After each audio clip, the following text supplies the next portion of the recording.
Are you good at remembering names? When you're, say, in a group meeting, for example, and people introduce themselves, do you remember their names? Now, they say a person's name can tell you a lot about them. Think about this for a minute. Everybody's name usually has a meaning attached to them. Let me give you an example. My name is Paul, and Paul means small or humble. You see, every one of us have a name, and our name has a meaning, and it can tell a lot about us, right? This name. So in this video, I want to talk about the story of Zacchaeus. You can find him in the Gospel of St. Luke, chapter 19, verses 1 to 10. Now, let me ask you a question. Do you know what the name Zacchaeus means? There's a meaning attached to this very name right here. And Zacchaeus means pure or innocent. Now, you know the story of Zacchaeus, right? Zacchaeus, the tax collector. Let me ask you, was Zacchaeus pure? Was he innocent? Perhaps his parents chose the wrong name for him, or perhaps not. Now, right in the story of Zacchaeus, the tax collector, and right before it, there's a story about the parable of the Pharisee and the tax collector going to the temple area to pray. It's a very powerful parable that will help you to even understand this gospel story of Zacchaeus even more. And I made a video on that. You can find it here on YouTube. And I encourage you to please watch that video next. The prayer between the Pharisee and the tax collector, and between the two, one of them came home justified. How so? You can learn about that there. And from that, you can learn a lot more about this story of Zacchaeus. But let's dive right into this gospel reading right now. Turn to the Gospel of St. Luke, chapter 19, verses 1 to 10. Now, in these verses, Jesus he came to Jericho, and he's on his way. He's intending to pass through the town. That's the setting of the story. And I'd like to share now 5 very important points about this gospel reading of Zacchaeus. Number 1, take a look at the background of Zacchaeus, the tax collector. Here's what the gospel reading says. It says, in this town, there's a man named Zacchaeus. He was the chief tax collector and a very wealthy man. These 2 descriptions are important. Chief tax collector and a wealthy man. Of course, during the time of Jesus, tax collectors were wealthy.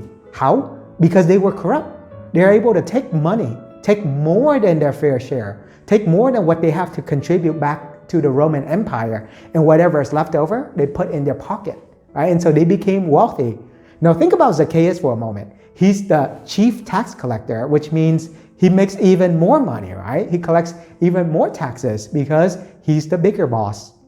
This is very important. So that piece of information, let's move on to point number 2. What is Zacchaeus searching for? He's searching for something. If you read the story again, you'll see Zacchaeus has everything. He has power, he has prestige, he has wealth. He should be satisfied, right? But no, Zacchaeus is not satisfied. He's still searching for something right here. He's still searching. Deep down in his heart, he's not fulfilled. So what is Zacchaeus searching for? The short answer is Jesus. Zacchaeus saw Jesus passing by, and he wants to get a glimpse of Jesus. He wants to encounter Jesus, right? He wants to meet Jesus. Now, like Zacchaeus, for many of us, are we searching for something in our life too? Are we searching for something that's deeper than just prestige or power or wealth, etc.? Think about this for a minute. Again, Zacchaeus has everything, but he's still not satisfied. He's searching for something that's deeper. He realizes that he's searching for and he's longing for Jesus. Point number 3, Zacchaeus did not let his limitations stop him from searching for what he wanted. Pay attention to the details in the gospel describing Zacchaeus. Zacchaeus saw Jesus passing by. There was a large crowd, right? So there's no way Zacchaeus can get in. And he's small in stature. Think about this for a moment. Zacchaeus can simply look at the situation and then say, well, I give up. There's nothing I can do. I can't pass the crowd and I'm too short. so Jesus won't be able to see me anyways, right? Zacchaeus can simply say that. He can blame his limitations, and then that's the end of the story. But Zacchaeus did not do that. Well, what did Zacchaeus do? He decides with his limitation, he's going to accept it, but he's going to figure out another way to go around it. So what did Zacchaeus do? He didn't give up, right? He could have done that. He did not give up and walk away. But instead, he figured out another way. He climbed up the sycamore tree, realizing that Jesus is going to pass that way, hoping to get a glimpse of Jesus. Now, how about for all of us in our lives?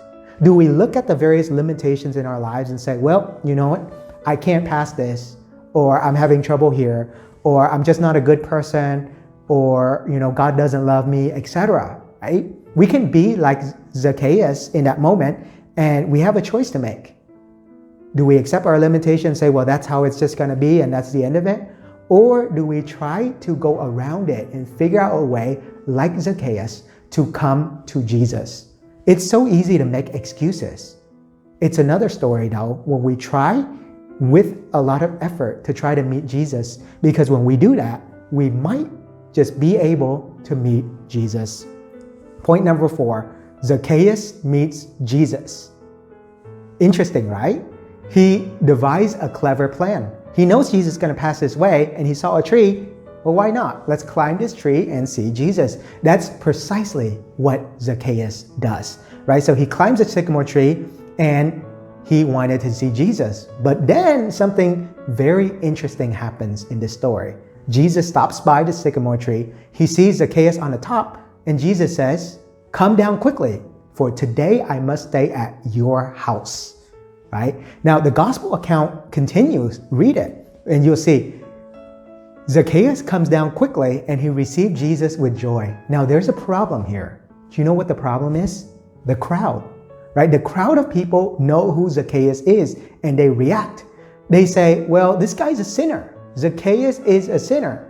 And the crowd wants to distance themselves from sinners, because if they go near Zacchaeus, then they become unclean. But well, wait a minute. Jesus calls Zacchaeus by name, come down, and even deeper, Jesus says, I must stay at your house. Wow, very interesting, right? There's another passage in the gospel. Jesus says, I came not to call the righteous, but sinners. You see, Jesus calls Zacchaeus by name. Come down immediately. I must stay at your house. Now, that's unheard of, right? Who would stay at a house of a sinner?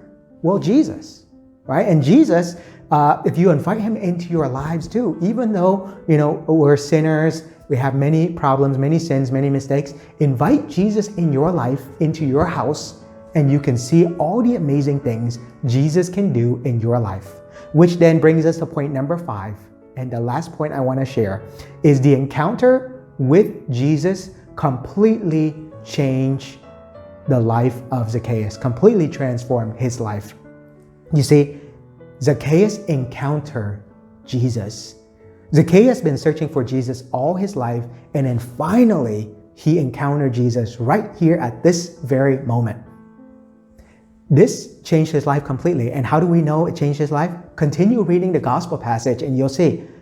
Zacchaeus says to the Lord, "Behold, half of my possessions, Lord, I will give to the poor. And if I've extorted anything from anyone, I will repay it 4 times over." Wow, right? This is complete conversion for Zacchaeus right here. Take a look at verse 9 and 10. You see, in verse 9, it's this: "Today salvation has come to this house." And in verse 10, for the Son of Man came to seek and to save what was lost." Friends, here is my point. Zacchaeus was a tax collector and a wealthy man. He had everything. But deep down in his heart, he knew he was missing something. He's searching for that something. Zacchaeus, you see, is searching for Jesus. And when Jesus walked by, he made an effort to see Jesus. And his encounter with Jesus completely changed his life. Like I shared at the beginning of this reflection, the name Zacchaeus means pure or innocent. Zacchaeus came from being a sinner to being pure and innocent. And what about us? Are we searching for Jesus in our life? Will we let Jesus enter into our house, into our lives? Will we let Jesus transform us? These are some questions for us to consider. May God bless you.